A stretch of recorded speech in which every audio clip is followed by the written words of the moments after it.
Good evening. Welcome to APTN National News Weekend. I'm Melissa Ridgen. A major victory this week for opponents of the Dakota Access Pipeline.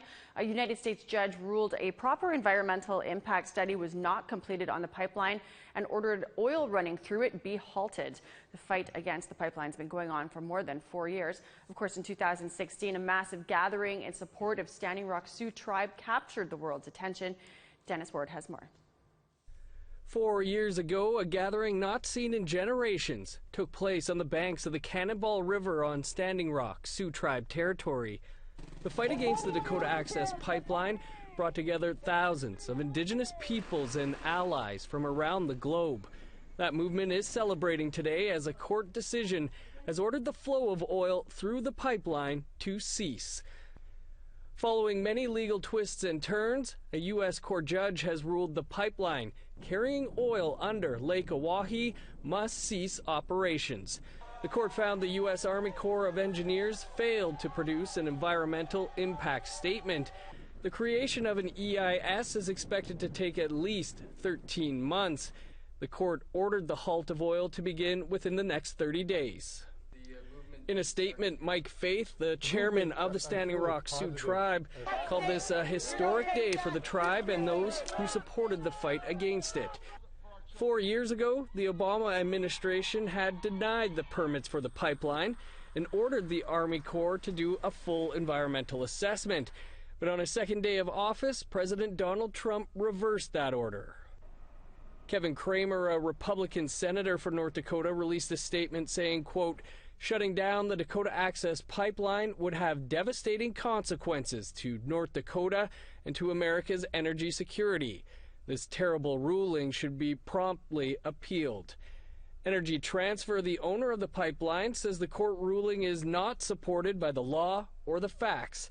In a statement, the company said, quote, "We will be immediately pursuing all available legal and administrative processes and are confident that once the law and full record are fully considered, Dakota Access Pipeline will not be shut down and that oil will continue to flow." The company calls this an ill-thought-out decision by the court that should be quickly remedied. Harold Fraser, the chairman for the Cheyenne River Sioux tribe, the other plaintiff in the case, released a statement that read in part, "The fact that this operation has been operating illegally for 3 years before this conclusion was finally made shows you the power that money holds on the American government." Dennis Ward, APTN National News. Child welfare reforms came into force on January 1st, known as Bill C-92.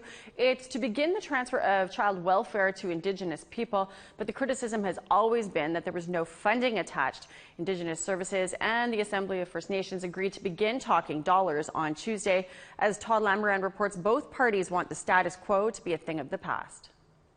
What is the cost of doing nothing? Indigenous Services Minister Mark Miller made the comment after signing an MOU with National Chief Perry Bellegarde, admitting Ottawa has done a miserable job, resulting in an estimated 40,000 Indigenous children in the child welfare system. We ask people to think about what the cost is of inaction, and we've seen it, and you can price it increasingly, and it is much larger than, frankly, the cost of investing into what is the most one of the most precious, if not the most precious asset.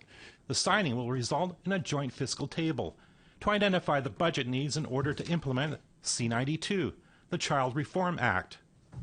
Bellegarde was hopeful that a looming federal deficit due to the COVID crisis won't interfere, especially to new spending on health and housing. So we have to continue with those investments, and that's what I call them, investments.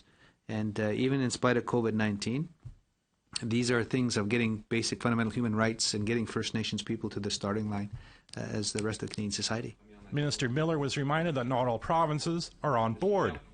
Saskatchewan has expressed reservations, and Quebec has launched a constitutional challenge of the law. This will require some sitting down, some difficult conversations with Indigenous partners at the table, and not simply among federal and provincial officials. Bellegarde was asked if Quebec's rejection amounted to systemic racism.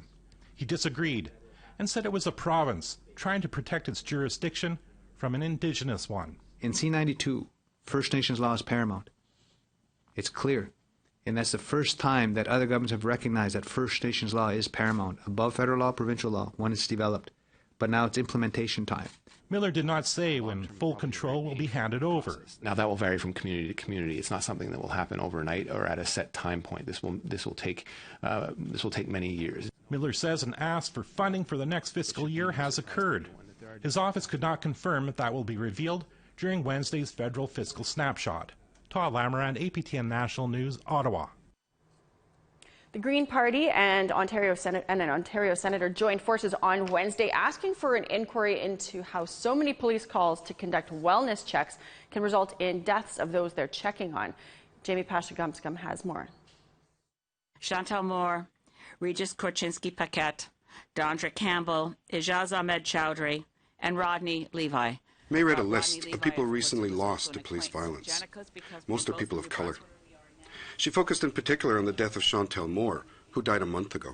How it is that a 26-year-old mother, daughter, beautiful Indigenous woman was shot 5 times in her own apartment.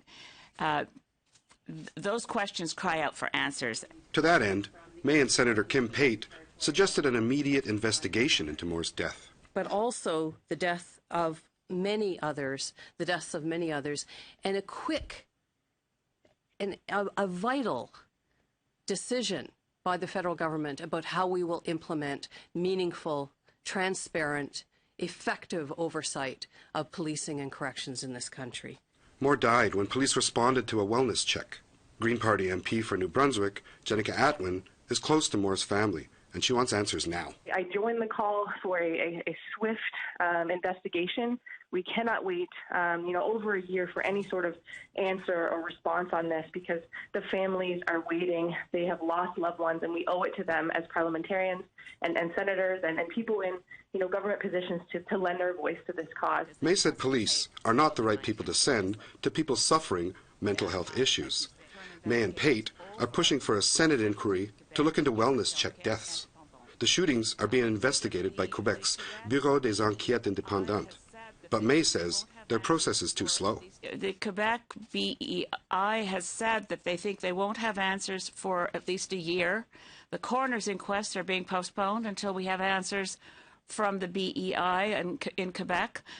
Chantal Moore's family is desperate for answers. APTN reached out to the BEI, and they said on average, cases take 6 to 8 months.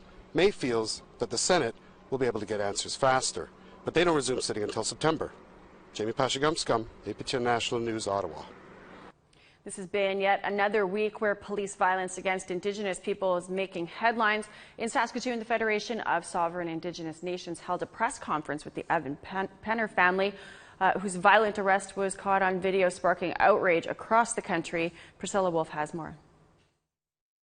On Saturday, July 4th, police were called to a Saskatoon neighborhood by a resident who said 26-year-old Evan Penner was acting suspiciously. His arrest was caught on video by a bystander, and he uploaded the 6-minute video to social media. Attorney Eleanor Sunchild says his video is an example of police brutality. What happened to Evan Penner is intolerable. There was no reason for the amount of force that was used by that officer in the video. Police brutality has to stop. Sunchild adds that her and FSIN will support Evan Penner and his family to pursue justice. Indigenous people, Black people cannot be subjected to that kind of violence any longer. And the family will take all legal action necessary to pursue justice for Evan. Evan Penner's mother, Sherry Penner, says she traveled from northern Manitoba to come and get her son after seeing this violent incident. I seen the video of the brutality the police did to him on Saturday here in Saskatoon. I was very upset. I couldn't even finish watching the video. Penner adds that it's been a very emotional week, and she and her son, Evan, need some space. The Federation of Sovereign Indigenous Nations Chief Bobby Cameron says the force used in Evan Penner's arrest was unnecessary, and he's glad it was recorded. I thank that individual for video recording that incident, that physical abuse on one of our First Nation men. Systemic racism is real here in Saskatchewan. It's real right across Canada. The FSIN also said this is why it's important to have an independent investigating body that looks into allegations of police brutality. And it's also renewing the call for a public inquiry into the systemic discrimination in the justice system. Priscilla Wolf, APTN National News, Saskatoon. Time for us to take a short break, but when we come back, a look back at the Oka crisis and how it changed Indigenous resistance. Stay with us.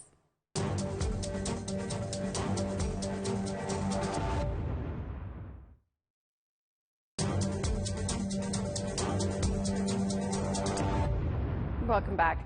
30 years ago this summer, shots rang out on the Mohawk territory of Kanesatake, and Indigenous resistance in Canada would never be the same.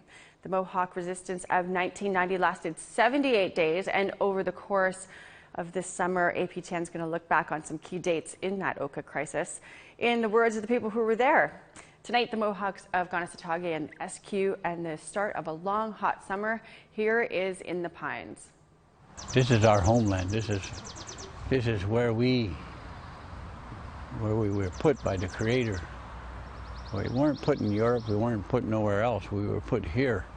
Well, the pine tree is part of who we are. It's our symbol. Our ancestors planted them. So many generations have enjoyed either picnics,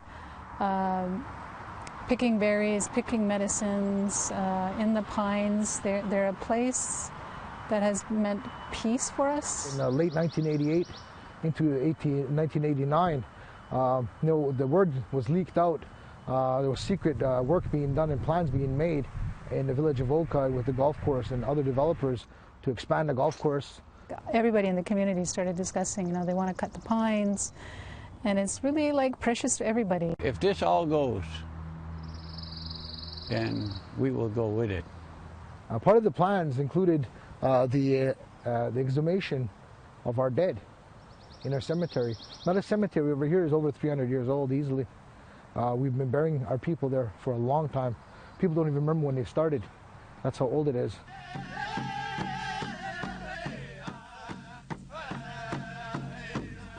We never blocked a major artery for the public. We blocked something that is rightfully ours to block, to prevent appropriation and exploitation of our land. I was 18 years old. I just turned 18 in May of that year. The tension and the excitement and the adrenaline were just pumping. We took times out of our lives to be here to make sure nobody cut the pines. And the issue is about land. It's about dispossession. It's about racism and these doctrines of which Canada and Quebec claim their sovereignty on. We just finished boiling the water, got the coffee ready, put the coffee up to my lips, and I heard the radio crackle. They're here. We were burning tobacco. John was burning tobacco like we did every morning. As we were burning tobacco, they shot a like a smoke grenade at us, and it kind of like bounced and hit me in the leg. And so then we looked out and we seen them. They're all lined up there at the road, yelling at us, aiming their guns at us, asking us to talk to our leader. We tried to talk to them, tell them, well, look, it's a peaceful one. We don't. If you want to take the barricade down, take it down. We figure we'll put it back up later. After 3 hours of negotiations, they opened fire on us. Well, the bullet went in here. It went like from the road, came in here. Then it resurfaced here. It came out here. They called them tumbler bullets. The bullets spin, so when it hits you, it goes through your body. You can just hear the bullets going through the trees. Like that kind of a noise. Today, I can still make the sound of the bullets going by my head, just going zip, zip. One of my cousins, he recalls sticking his head up to look at what the positions of the cops, and literally having a shot hit the tree beside his head, and all the bark exploding into his face. But we always believe that the Creator watches over us. He takes care of us. He protects us. In 90, he did. Finally, after the gunfight, they went running down the hill. They left the keys in the cars of their vehicles. What happened at that point, we decided we have to block this road for our own defense. I jumped in the loader that they abandoned and crushed all the cop cars that they abandoned, and that's what we made our barricades out of. I always said it's like the buffalo. When they tried to drive them over the cliff, some jumped, but some didn't. They turned around and came back. Phone calls were made to Kahnawake to have them in solidarity, to do something in solidarity with the people here defending the pines. The Warrior Society mobilized at that time just to be ready, and then once the gunfire happened, it was just, we had to react. It was only after the shootout that they were given the word to block that bridge. So we went and we took the bridge and stopped the traffic, and that was to put pressure, to have the outside people put pressure on their government to pull the SQ out of there. I felt a little safer that now, okay, now we have a bigger token in the game. This is a really a selfless thing to do, putting yourself in harm's way for your sister community in Kanesatake, and so I thought this is just amazing. I was so grateful. I still am. Somebody had came to me and said, I think they shot one of their cops, and I says, no, can't be. He said, yeah. I said, that's when I sat there for a while trying to think, you know. I felt proud. I felt proud that we took a stand. Trepidation and sadness for what happened to that police officer was unnecessary. But it happened, and we can't get away from it. It happened. We have been fighting over this particular piece of land for almost 300 years. So it's generation after generation who have resisted. And so it's practically in our DNA, you know, to react this way and to say, you know, we're not taking it anymore. So that's why we had a nice long hot summer. This is our symbol of resistance.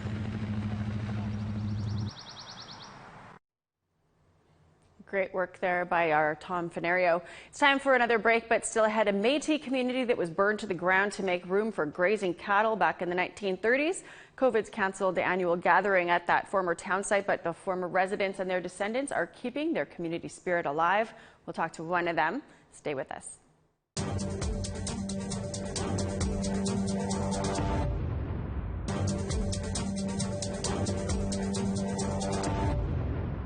It's a little piece of Canadian shame not widely known.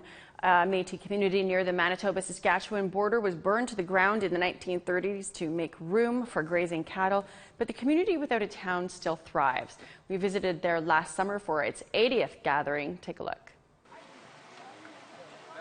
The Métis community of St. Madeleine was settled in the late 1800s by Métis homesteaders. Facing threats of violence, many left their homes near the Red River looking for a safe place for their families. St. Madeleine quickly grew to over 200 people in just over 20 years. A safe place where Métis people could live in peace and work their own lands. But that safe haven would be abruptly destroyed to allow room for cattle to graze. In 1902, St. Madeleine set up an auxiliary mission. In 1913, a log chapel was built. A small one-room school was teaching grades 1 to 8 by 1922. When the drought of the 30s took hold, many men were forced to leave the farm to find work in surrounding areas, but St. Madeleine was always home. In 1935, the Government of Canada created the Prairie Farm Rehabilitation Act in response to the drought. Community pastures were developed to preserve ecosystems that had been impacted by erosion. But the government also wanted to establish pasture lands to improve economic development by increasing grazing livestock, especially on land not suited for crops. St. Madeleine was a prime area, and the presence of a community at that location was not going to hold back the government's plans. In 1937, the residents of St. Madeleine were told they would have to leave, and their community was being claimed by the federal government to create space for cattle to graze. The community, which had been established for over 50 years, meant nothing to the local municipality of St. Lazare or the federal government. Cows owned by settlers needed to eat, and the Métis needed to leave. Anyone who remained was considered a squatter. One day, community members returned home from work to find their homes burned to the ground, the church torn down, and the working dogs shot dead. Every summer around the first weekend in July, descendants and their loved ones gather back there. Those celebrations were canceled this year because of COVID-19, but I spoke to Steve DeMontney earlier, a descendant of St. Madeleine, to find out how they're keeping that community spirit alive this summer.